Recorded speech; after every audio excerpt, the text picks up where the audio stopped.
Do you only own this one blush and bronzer brush, but you have all this makeup? Let me show you how you can apply it all with this and your finger. Ready?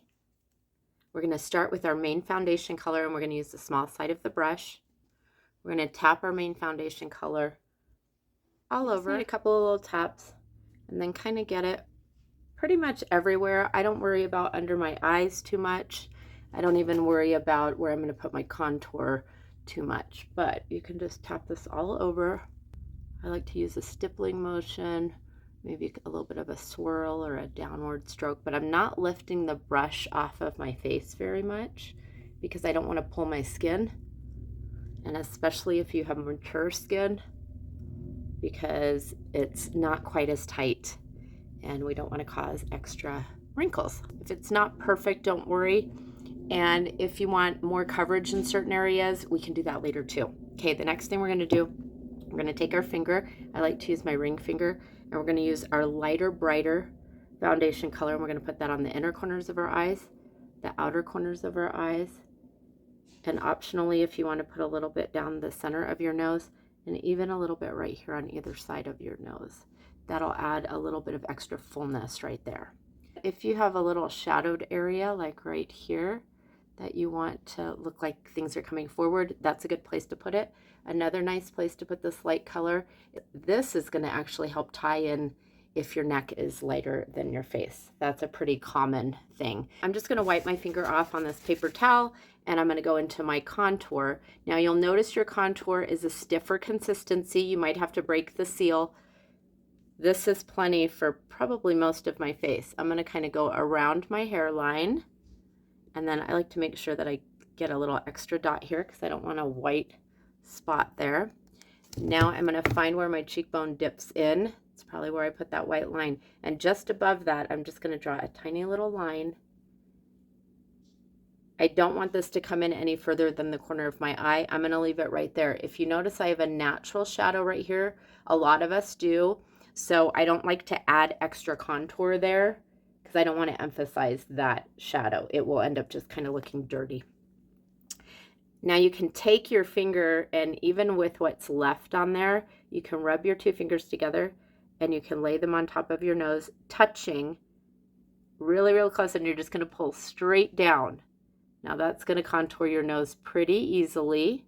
And then I like to put some here. If you have a really narrow nose, you're not going to need it. If you have a long nose, you might just want to put it on the end. If you have a perfect nose, then I'm a little bit mad at you, and also very happy that you have a perfect nose and you don't have to contour it. All right, last place to contour is going to be right along the jawline. And then I like to add a little extra right here where I have that little jowl. By the way, you'll know it's your contour because it's a cooler brown. If you have bronzer, it's going to look a little bit more orangey or yellowy. And then I'm going to just take a little bit down here. Now you'll notice that when I was doing my jawline, I didn't put any right here. I avoided this area because I have a natural shadow right there already, and I don't want to emphasize that. So let's add bronzer first. Let's use the fluffy side of the blush and bronzer brush, and I'm just going to tap into my bronzer, kind of swirl my brush around. If you want, you can also squeeze this brush and so it fits in there better. And then this is going to go kind of on the high points of your face. Just think of it as a T. Just think of it as a T and kind of tap it. I always start on my forehead because if I get too much, it blends easier there. And then I always bring it down here too. Now you can try to blend all of your contour with this brush, but it is a little difficult because it's so fluffy. It's also why I don't recommend applying your foundation with the side of the brush, because it's really hard to blend and you might see more brush strokes. So I'm going to flip over. I'm going to use the smaller side again. I'm going to blend that light color. If you can't get in here in the corner of your eyes very well, you might want to use your finger for that. But we're just working with one brush today. So I'm kind of tapping that in. If I need to get in there, there we go. Make sure I blend where I put all of that light color, and then I can go right into my contour. Now, with your contour, you're going to want to think of up and back like a push-up bra for your face, okay? And up and back into your hairline. This is going to kind of make your forehead look a little bit smaller. So if you have a tiny forehead, you may not need to contour here. A good rule of thumb is if you take your fingers and you lay them kind of where the arches of your brow are, up to the point of your hairline there, anything beyond these fingers, you're going to contour. I want to keep a shadow there. And then with my contour on my jawline, I can bring that down. Contour on your nose, you barely have to tap it. It will blend in very quickly and easily. So if you're afraid that you're over blending it, maybe just tap it with your fingers and be done. Blush, I'm going to use that same fluffy side. If your color is really bright and intense and you're afraid to dab into it with your brush, use your finger. It'll kind of give you a good gauge of how much product you need. I like to put mine above where I put my contour, kind of higher on my cheek and a little further back.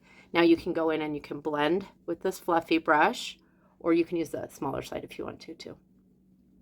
I kind of reserve the big side of my blush and bronzer brush for blush and bronzer. The small side I use for my foundation. Your lip and cheek color can be used on your lips. I prefer the glossier finish on my lips if I'm going to use them. If I use a satin finish cheek color on my lips, I will generally put a gloss on top of it. All right, I'm pretty much done with my makeup. If I want to cover anything, I always want a tiny little brush, but we're just working with one brush, right? So let's cover a little bit under my eyes. I'm going to use one of my demi colors for this, and I'm using my finger. I'm using my ring finger again.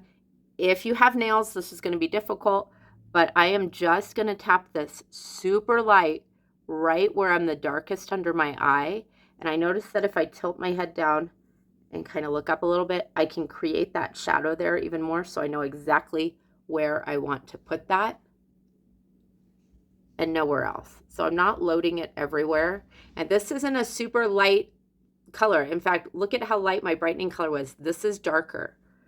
If I didn't have this color corrector, I would be using my darker foundation in the same area. I have a little bit of cream eyeshadow right here. This is Tangled, so I'm going to put a little bit on my lid, just with my finger. And this color's light enough I can blend it all the way up to my brow. And because it's a cream and it's a light shimmer, I can even use this as an illuminator at the top of my cheekbones and down the center of my nose. I can even use this as lip gloss, just in the center there. And that's it. So we did all of our makeup with our finger and a brush, one brush. And I got all of this on my face. That's it. If you have any questions, you need any help, you just want a refresher, I am happy to help you with that. I love doing video lessons. And if you're in town, we can do it in person. So that's about it. Enjoy your makeup and your one brush. Have a beautiful day.